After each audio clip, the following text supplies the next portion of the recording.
Ayan mga kahardin, dito naman tayo ngayon sa taniman ko ng papaya. Tatanim tayo ngayon ng saging. Saging naman ay tatanim natin. Sa pagitan kasi ng papaya, tinatanim ko yung saging para matibay sa bagyo.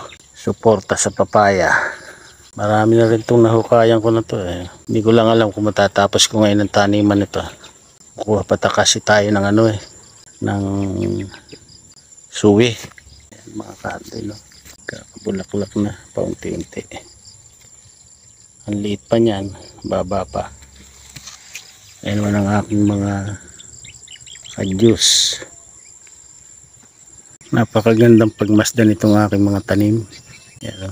Mga kahardin. Ganda talaga ng halaman kapag umuulan. Paano na kaya kapag hindi umuulan? Ang hirap siguro. Isipin mo to, noon tuyot na tuyot yan. Saka pagod na pagod ako kadidilig. Pero ngayon, nung maulanan, sumibol. Ayan, ganda. Halos kasing lalaki ko na. Ayan. Saging, papaya, tapos saging. Ganun ang ginagawa ko rito eh. Ayan,